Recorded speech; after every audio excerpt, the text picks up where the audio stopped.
राशि गुप्ता जी। राधे राधे। राधे राधे महाराज जी। महाराज जी, जब भी हम कोई नया कार्य शुरू करते हैं ऐसा कहा जाता है कि किसी को ना बताया जाए, क्योंकि पहले बता देने से वो कार्य सफल नहीं होता। क्या ये कोई ऐसे मान्यता है? नहीं, ऐसी कोई मान्यता नहीं। अपने कार्य को गुप्त रखने से कार्य में पुष्टता होती है। हम किसी से कह रहे हैं हम ऐसा करेंगे, हम ऐसा करेंगे, पता नहीं कर पाए कि ना कर पाए, तो एक उपहास के हम पात्र बनेंगे।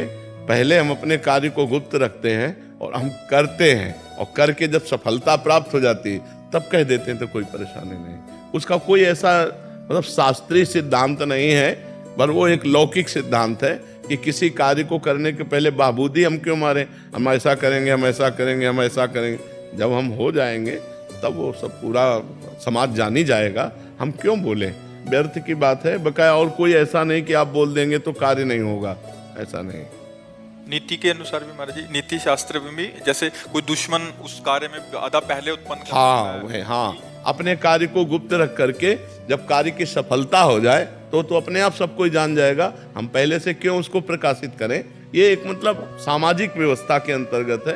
ये कोई शास्त्रीय आज्ञा नहीं कि आप पहले बोल देंगे तो अनिष्ट हो जाएगा और वो कार्य होगा नहीं, ऐसा नहीं है। कितने ऐसे वीर हैं जो पहले ऐलान कर देते हैं, बाद में कार्य पूरा करते हैं।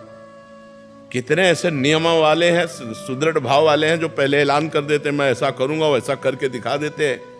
लेकिन अपने को चाहिए कि कार्य की प्रणाली को गुप्त रखें, और जब कार्य हो जाए तो समाज अपने आप जान जाएगा।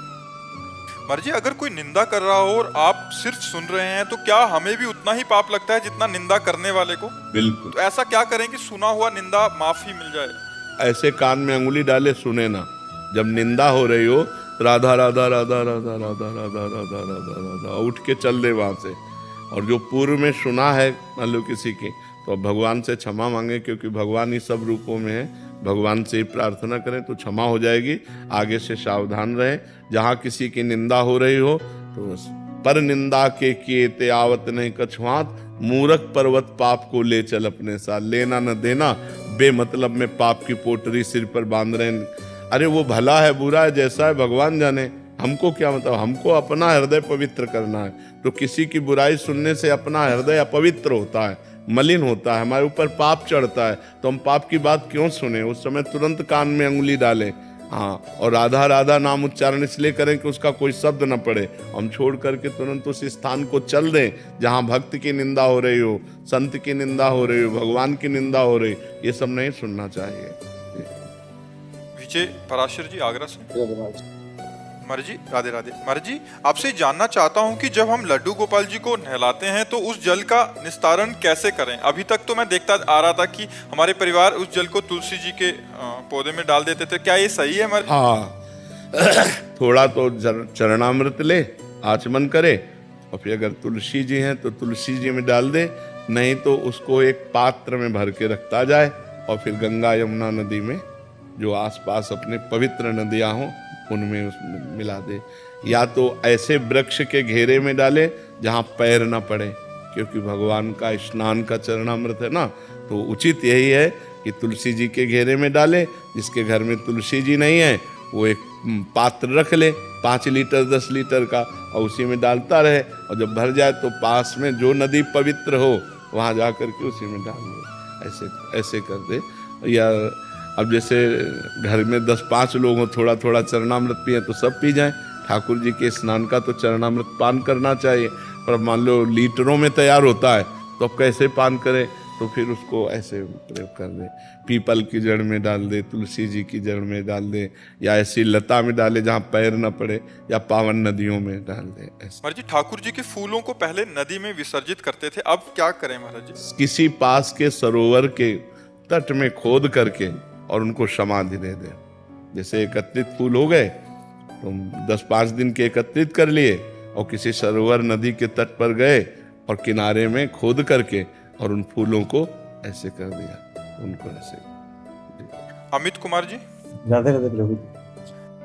राधे राधे महाराज जी। महाराज जी, मैं 16 वर्षों से फिल्म लाइन में था। महाराज जी, जब से मैंने मोबाइल के माध्यम से आपका सत्संग सुना, मेरा मन अभिनय में नहीं लग रहा और मैं मुंबई सब छोड़ छूट के वृंदावन रहने के लिए आ गया हूँ महाराज जी। नहीं, हमें लगता है कि अभिनय जीवन जीने के लिए है, तो जीवन प्रभु के लिए ऐसा बना लो।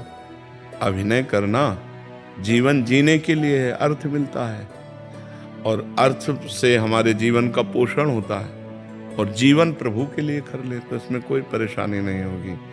अभिनय कोई निषिद्ध बात नहीं है कि हम त्याग करें, ऐसी बात। हाँ, भगवान का जब हम सत्चिंतन करने लगते हैं तो फिर असत बातों में मन नहीं लगता, ये बात तो है।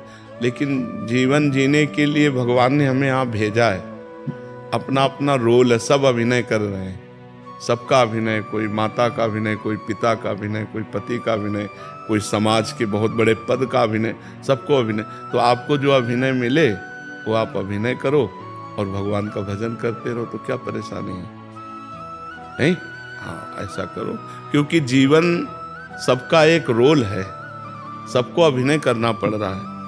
अब यहाँ वृंदावन में जैसे, तो वृंदावन में मान लो कैसे रहोगे, कुछ ना कुछ तो अभिनय यहाँ भी करना पड़ेगा नहीं करना पड़ेगा।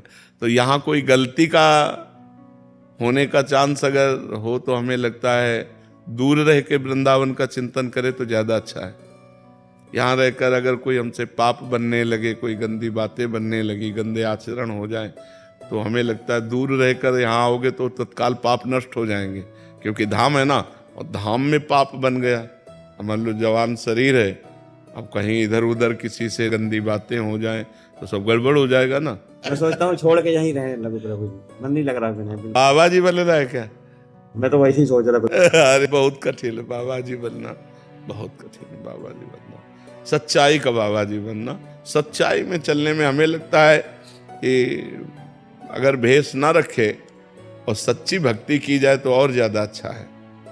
मान लो अब हम लोग दूसरों के द्वारा दिए हुए अन्न, पैसा, कपड़ा लत्ता, उनका प्रयोग करके भजन कर रहे हैं, तो हमारे भजन का हिस्सा वहाँ भी तो जाएगा। तो आप मेहनत करके रोल करके कमा रहे हैं और खा रहे हैं और सच्चाई से भजन कर रहे हैं, तो आपका भजन आपके पास ही है। तो हमें लगता है जब कभी ऐसा कोई बैरागी अच्छा तो भले संत बन जाए, नहीं तो हमें लगता है संत बनना अब कलिकाल में धीरे धीरे कठिन हो रहा है, संतत्व में चलना।